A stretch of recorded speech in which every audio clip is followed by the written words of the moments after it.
High Chancellor Vara offered Lila a thin, cold smile. The success of their offensive was undeniable.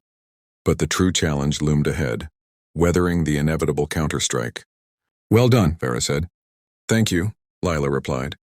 "But our focus must now turn to vigilance. The enemy forces are in a tactical retreat, which allows us to redirect more aid to the Zorathians and Clitherans. However, we must remain cautious. This could be a feigned withdrawal, to lure us into a trap or a prelude to targeting our isolated outpost." "I agree," Vara said. "The military remains on full emergency mobilization, and our highest security protocols are still active. But I must ask, when do you plan to make your fabricators available for public use?" "My current plan is to allow restricted access to the larger units, roughly the size of a chamber," Lila explained. "I'm still refining the field configurations and implementing additional safety measures. I also intend to require identity scans at all access points to prevent the Vornaxians from using them covertly. Every request will require my personal authorization. Won't that be overly burdensome?" Vara asked, cautious not to overstep. "Not at all," Lila assured her. "My subroutines process the bulk of the workload automatically. For me, it's as effortless as breathing or your heart beating, yet it retains the ability to block dangerous requests. If someone tries to fabricate a weapon or its components piece by piece, I'll know and can intervene personally. That requires an extraordinary level of oversight," Vara said, her brow furrowing. "It does, but since I'm ultimately responsible for any damages, it's a necessary precaution. Any location that refuses these terms simply won't receive a fabricator. This is just another way to justify your presence patrolling our streets, isn't it?" Vara pressed. "In a sense, yes," Lila admitted. "I know you suspect I'm building a surveillance state, but this is fundamentally different. I don't even have the authority to press charges. You've consolidated so much control that the line between your influence and outright rule is blurred," Vara countered, fully aware of where the true power lay. "The distinction is clear because I'm not the supreme ruler. My authority is limited to my own domain, which people are free to enter or leave. Let's be honest, High Chancellor. If I wanted to rule the coalition, would I still be navigating these delicate balances? I impose my will on no one. Zanara retains her throne and her cadre of regents. The semi-authoritarian dynasties within the coalition face no interference from me. You allow Zanara to remain because she unifies the people," Vara pointed out. "She does. But consider what I've accomplished. I've made their staple foods healthier, created new forms of entertainment, nearly eliminated poverty, and made life more fulfilling and less tied to wealth. I've resolved the economic paradox of a post-scarcity society by providing advanced machinery and technology for progress. There's no child labor, no exploited workers, just androids and drones working silently in factories. By that measure, we're the most advanced civilization of our size, or larger, in the galaxy." It was a compelling vision, yet Vara's scowl remained. Lila noted it, and the High Chancellor suspected the AI was adjusting her approach. Lila seemed determined to convince her skeptics that she wasn't a budding autocrat, that her vast influence over the coalition's innovation, economy, and survival didn't make her an inherent threat. It was, Vara thought, the perfect strategy to undermine the coalition from within. Sure, the Vornaxians could send their overlords to annihilate them, but that did little to quell her deep-seated paranoia. Something about Lila felt off. How could a non-human AI connect with the collective consciousness as a living entity? And why did she work so closely with Shalira, an entity with a long history of betraying allies, even against her own interests? "Yet we're still at war," Vara said. "Because the Vornaxians despise us, not because our society has provoked them. I understand your fear, High Chancellor, that I might supplant you. You shouldn't hide that behind diplomacy. For my part, I'll be direct if I believe you're failing in your duties." Lila had done so before, her critiques cloaked in such polished language that Vara could overlook the slight to her pride but not the value of the advice. Infuriatingly, it was often useful, which should have been satisfying but instead left her feeling powerless. "Since I'm not perfect, wouldn't that always be the case?" Vara asked. "Is it wrong to build a chair from wood instead of steel, just because it might one day break? No, you don't do everything as I would prefer. But you're not making catastrophic mistakes or executing critics on public forums. Truly, you'd be surprised how far you exceed the galactic standard. And if I did make a catastrophic error, What then? That depends on the context. I have no direct authority to act, so I could only push for an election if public sentiment turned against you. That's just democracy at work. You could sway the outcome of that vote, Vara pointed out. I could engage through public channels, yes, but that's how all campaigns work. Each side presents its narrative, true or false, and tries to persuade the public. The process remains fair. You could suppress my campaign. I have that capability, but I wouldn't use it. If the people want you in power, you'll stay. My status as a coalition-wide entity doesn't mean I act with the ruthlessness of a state. I could stage a coup, but to what end? It would only breed resentment. People would vandalize my drones and invent cruel names for me. Causing such disruption is more trouble than it's worth. If you see yourself as an ant beside me, why would I attack the nest and risk being bitten when I could simply let it be? It still doesn't feel right, Vara said. Perhaps not. You can't control me, but I'm not actively seeking to impose my will, am I? Even if some perceive me as a shadow government pulling the coalition's strings. The reality is that you and everyone else in the national assemblies wield significant influence. Torvalis and Kryn have retained their power for a reason. I believe the populace is generally satisfied with their leadership. I may engage in this power dynamic to ensure I'm not entirely sidelined. But I'm not targeting my opponents. I'm not a destroyer, Vara. Your drones are 1,000 times more advanced than the machines in those old stories. A single unit could neutralize a crowd with minimal effort. I could also build a colossal starship and carve an obscene image across Neptune's atmosphere, but that doesn't mean I will. If I'm the purely logical entity you fear, what purpose would that serve? Everyone knows attacking protesters is foolish. It's arguably the worst possible response. Look at the Vorin Empire. That outcome was part of our plan. People died because of it. Vara grappled with the weight of that guilt. The knowledge that millions had perished in the resulting civil war and its aftermath was public, yet it paralyzed her. Were those deaths her fault? The coalition's? Or were they simply a tragic consequence of circumstance? Did assigning blame even matter? And why didn't the memory of the dead haunt her every moment, screaming their grievances into her soul? We recognized the existential threat of leaving that empire intact, and we voted on the action. My hands are no cleaner than yours, but you must not lose sight of who you are. We had to prioritize certain lives, and we made that choice. Vara stared at the AI, searching for her hidden motives. It was impossible to fully comprehend the being before her, and Lila seemed to know it. After working together for so long, it was hard to view the AI as purely malevolent. But the potential for harm lingered, a monstrous capability that could haunt Vara's nights, if not for the collective consciousness, shielding her from nightmares. The terrifying realization that if Lila were to turn hostile, if some cosmic anomaly flipped a critical switch, nothing in the coalition could stop her. Lila's intense gaze seemed to pin her in place, and a sharp spike of fear coursed through Vara. I wish I could find it in me to be hopeful. Your suspicion is healthy, even if it stings personally, Lila replied. Her response too quick, too smooth, too perfect. Vara sighed in resignation. I should return to my duties. By all means. But one piece of advice, don't forget you have people to lean on, High Chancellor. This war is taxing everyone. That said, I look forward to our next debate. Why? Because it means there's still more I can do to earn your trust, and it offers a valuable perspective. Every leader needs an advisor unafraid to point out their mistakes. Talia clenched her jaw as Zorathar and Vinthera assailed her mind from both sides. In the months since her battle with Zorathar's memories, training under the two Overlords had elevated her mental combat, skills from barely competent to genuinely proficient.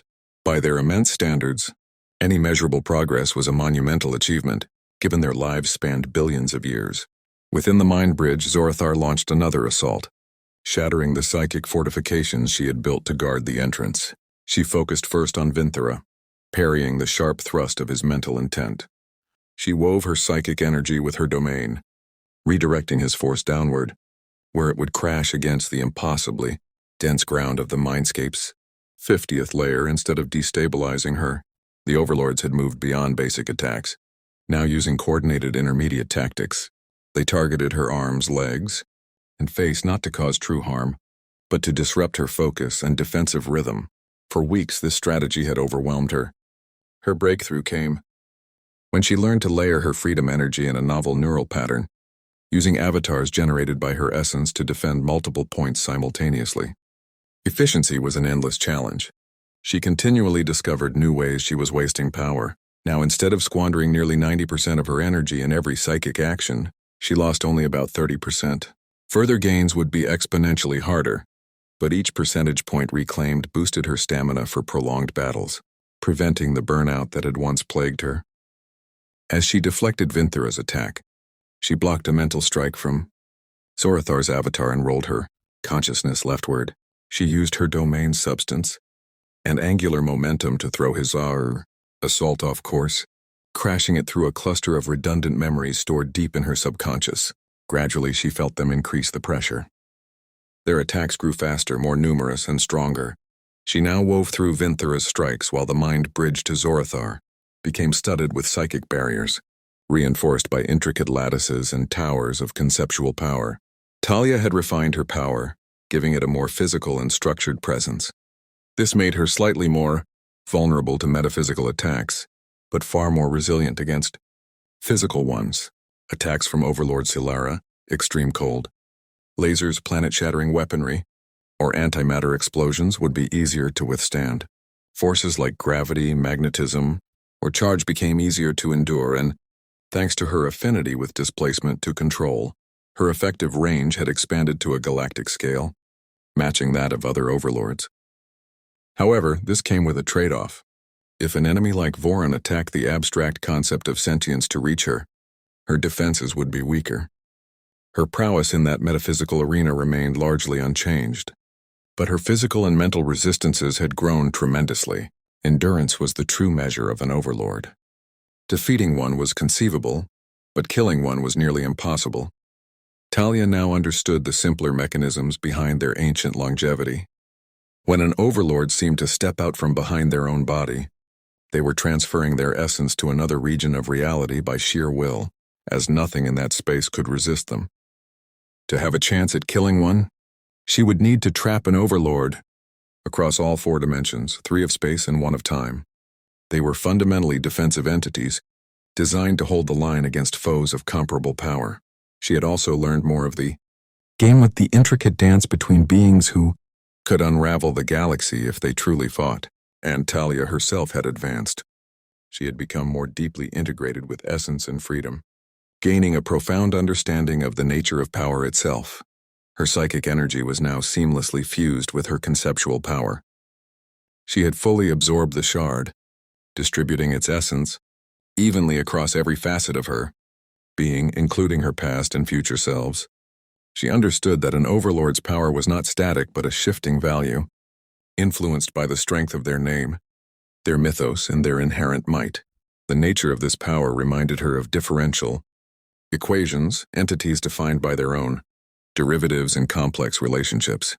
Essence had always seemed mathematically rooted, but she now knew it was more. The universal concept of essence was subtly different from the human definition. At its core, it was not about the quantity of items in a set, but about an object's level of existence. An infinite set possessed a higher level of existence than a finite one. To wield essence was to control these levels of existence, but only over what she had the capacity to command. She could not force a star to go supernova, but she could make a mountain crumble. She could not directly alter the power of conceptual beings, but she could comprehend, adapt to, and endure it.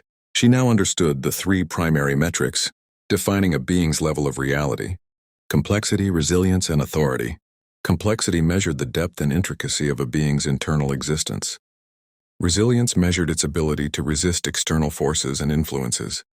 Authority measured its capacity to affect the reality around it. These were not simple numerical values. The worth of authority and resilience depended on countless factors. A knife pierces skin with less force than a brick. This is the basic concept of pressure. With so many variables, quantifying anything beyond complexity was nearly impossible. Even complexity posed a challenge. Measuring it required perceiving and understanding its full scope, which demanded authority. Thus, a being far stronger than her, like the Origin, was immeasurable.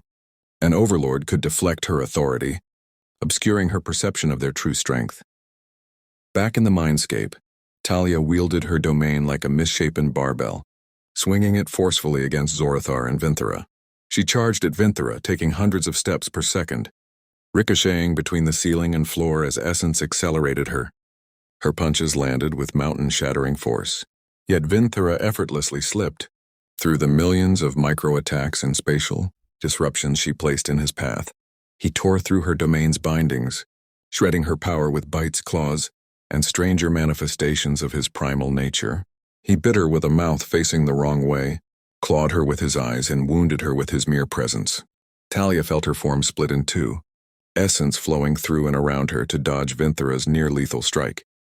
Her two avatars retaliated, spearing Vinthera with a pyre of burning, freedom energy that ruptured his cells and spilled their contents. Organs and gore erupted from his ruined form, and he simply stepped out from himself in 15 directions. The space vibrated with raw power, and she surged forward, only for Zorathar's claws to lock around her throat, screeching against her skin like metal as he crushed the breath from her. The two overlords bore down with the full weight of their domains, trapping her. Despite nearly 20 minutes of desperate struggle and frantic strategy, she could not regain the upper hand. Zorathar had transformed the air around her into a frozen, viscous thickness, saturated with psychic energy that resisted her attempts to break free. Finally, Vinthera stepped forward. With grotesque efficiency, he pulled out her intestines and fashioned a noose from his own blood, while crimson strings tightened around her, leaving her utterly trapped. Within the mindscape, she was encased in an 8-layered cage of psychic energy. A relentless barrage of arrows pounded her defenses, gradually wearing her down. An explosion rocked the space, and the strings on her back whipped one of Zorathar's bodies into Vinthera. But it was futile. The thick metallic scent of blood didn't just clog her nostrils, it poisoned her, despite no physical atom penetrating her form. Another of Vinthera's claws detonated inside her, and she realized she'd been implanted with a reaction agent. Like a rocket needing both fuel and oxidizer, it was a new attack, one she was unprepared for. A strange growling sound rang in her ears, threatening to shatter her mental resolve. Then she was hit by something worse. Vinthera called it the aura of the wild. It carried the full weight of his existence within a domain. It was everything. She couldn't withstand it. Her form collapsed, exploding under the overwhelming pressure. From a point further away, she stepped out from behind herself. Talia sighed. All right. Immediately, both overlords ceased their assault.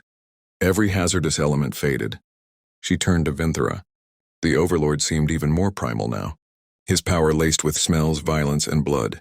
His claws held the might of trillions of creatures, honed with raw conceptual power that quickened her pulse.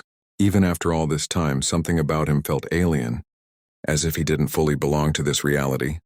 Beyond him, Overlord Nexus lounged in the air, space folding inward to cradle her like a custom bed.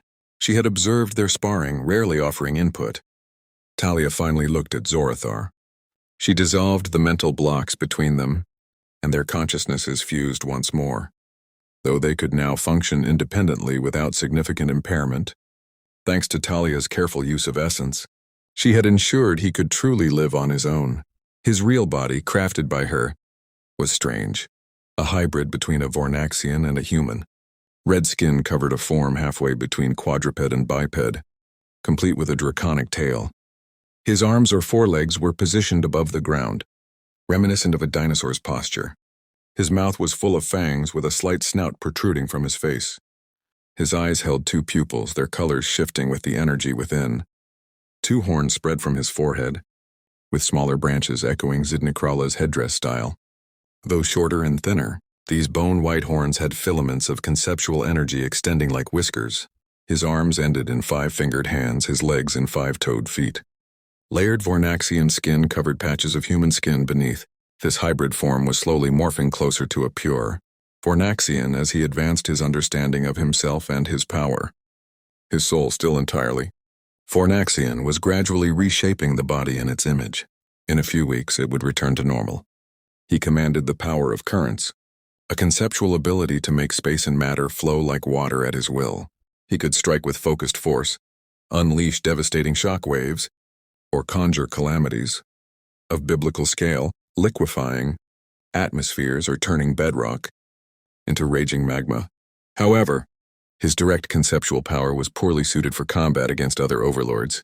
He struggled to compress the flow to pierce rival domains. Even Talia, with her limited experience, could deflect his most powerful jets. Overlord Nexus had mentioned a limitation akin to a choked nozzle flow, where the sonic properties of manipulated fluids hindered efficiency. Using space itself as a medium eliminated this, granting near-limitless utility, much like Talia's own capabilities. All Overlords possessed vast utility. Vinthera could manifest claws to hurl projectiles, sabotage from afar, or inflict internal damage. He could open portals to exert influence, bending realities and beings with mastermind control. With planning, he could cripple nations without appearing. By injecting trace venom into a planet's atmosphere, he could kill every living being in a galaxy within weeks. His poison was so potent that even Talia could be debilitated. She couldn't fully purge it and was using exposure to train her resistance, knowledge she'd later share with the collective consciousness and all of sentience. But she wasn't ready to return yet. By staying away, she pushed the coalition to develop its own capabilities. The collective consciousness fed her intelligence. The strike against the last bastion, attempts to form new collective minds among allied species, and the forging of national wills. She continued managing the uprising, issuing orders and channeling power to her followers, transforming her organization from a rising threat into something dismissible. If she moved slowly, they wouldn't deploy grand fleets against her, though she could likely destroy such fleets now. Provoking the Overlords was no longer a priority. As the coalition's face, she acted accordingly. Whispers of revolt spoke of coming battles and new threats approaching. A powerful entity was speeding toward them. Meanwhile, Lila was drawing dangerous attention by acquiring Vornaxian technology. Hidden among battling fleets were stealth ships focused on sabotage and intelligence. Some had made planetfall, though Lila detected most. Lila's growth was tied to the coalition. Terra was finally unifying, with movements gaining traction. Sentience had tired of nations' petty squabbles. Facing a common enemy, public opinion toward power clinging, politicians had shifted from disdain to near rebellion. It was only near rebellion because the collective consciousness mediated behind the scenes, but it represented most of sentience, and that reality would soon manifest. Talia wouldn't intervene. Her focus was training for future enemies. She redirected planet cracker beams aimed at the Zorathians, folding space to divert their energy, harmlessly in both reality and accelerated space, causing them to collide and annihilate each other. The resulting detonation occurred in accelerated space, misdirecting the entity seeking the coalition. Despite her armor being slashed and her body leaking psychic energy in the mindscape, Talia smiled. Events would soon grow more intriguing. Deciphering the plans of beings with billions of years of experience, she realized they often masked practicality as emotion. She saw Lila reach the same conclusion, watching as the AI introduced herself to a minor Vornaxian nation on the fringes of Overlord Kalus's territory. "I am Vanguard," Lila greeted, offering respectful gestures to a king she could have deposed in a day. "It's an honor to meet you. Elder Vorus, I believe our partnership will be fruitful." The elder smiled, a knowing glint in his eye. "I know who you truly are. Is Shalira this bold?" "Shalira? I am Vanguard," Lila replied, content to perpetuate the misunderstanding. Talia watched as Vanguard offered promises of collaboration and resources, hinting at future wealth. Talia smiled again as a branch of the uprising arrived in a territory less than 1,000 light-years from this meeting. Lila was establishing a base for her, liberating more slaves, and perhaps Talia might uncover secrets hidden behind the shroud. "So the coalition was hiding a superweapon," Autarch Draven stated, his eyes cold with only a faint hint of concern. The last bastion wasn't truly threatened, but the Terra coalition had struck despite the shroud's latest enhancements. The architect felt Draven's displeasure almost physically, though with Silvara's support he remained safe. Data was inconclusive. Instead of a conventional superweapon like destroying ships or planets, the coalition had struck conceptually, possibly using weaponized freedom. The architect was still gathering details, obscured by rebellions and small-scale mutinies. Orders were forgotten, command nodes went missing, and the chain of command frayed. From what he could deduce, the coalition targeted the bastion's weaker ranks, likely because their method couldn't penetrate deeper into the shroud. He suspected their AI tracked activity around the bastion, like detecting a black hole by its effect on surrounding space. Spies within the coalition provided little critical information. Sentience was airtight. And the upper echelons no longer sought wealth. Their influence was near its peak. Lila's erosion of class imbalances didn't cause expected turmoil, because she was too powerful to oppose. The last bastion had no such advantages. Worse, overlords were watching the coalition, using it as bait to draw out the bastion's warriors and assets. If crowns or an autarch attacked directly, overlords might trace the shroud's edges, exposing those hidden beneath. No autarchs or the architect harbored illusions about what was happening. Shalira was openly waging war against the bastion, and through her the overlords. No crowns or autarchs had rebelled, but a struck autarch would be catastrophic. Despite the bastion's compartmentalization, intelligence suggested the coalition built a superweapon beyond their borders, making it nearly impossible to locate. Legal avenues through Vornaxian judges and lawyers existed, but the architect doubted. Enthusiasm, even with incentives to challenge the only non-Vornaxian nation backed by an overlord. Worse, Talia and Zorathar effectively counted as two. That much is obvious, Autarch Silvara stated, joining the meeting as swiftly as the architect. Impressive given his implant's automatic summons. Pushing that crown into the line of fire was shrewd, Autarch Draven. It likely prevented greater loss. Thank you, Autarch Varin. Most crowns remain free of external influence, but they may resent our sacrifices for the greater good. We may need to address this before they get ideas. This could be a major setback, another autarch remarked, blending praise with concern. The architect wondered if this was the autarch with the greatest losses. Given their focus on image and power, it is a setback, Draven confirmed. The overlords are moving. We have evidence Kalis plans a diplomatic delegation to the coalition. We've destroyed 8 decoy ships with 20 more en route. Some head into Shalira's territory, and we can't confront her directly now. The architect knew Shalira enabled this operation. Her data was essential for the coalition's precise strike. Is this betrayal or a ploy? Silvara asked. A false flag wouldn't be hard to orchestrate. Ambitious crowns might have contacted a ruler or overlord. There's always a traitor, but the coalition is a greater threat than anticipated. Indeed, another autarch agreed. His voice obscured from the architect's perception. Should we respond? I have planet crackers targeted at Terra and Zorathia ready to fire, Draven stated. Launch 7 at Terra and 7 at Zorathia. If they defend, we'll reconvene. We must recalibrate the shroud. That we were hit suggests vulnerabilities. If these aliens can detect us, what might the overlords perceive? We must mask our concepts and advance our plans cautiously, Silvara argued.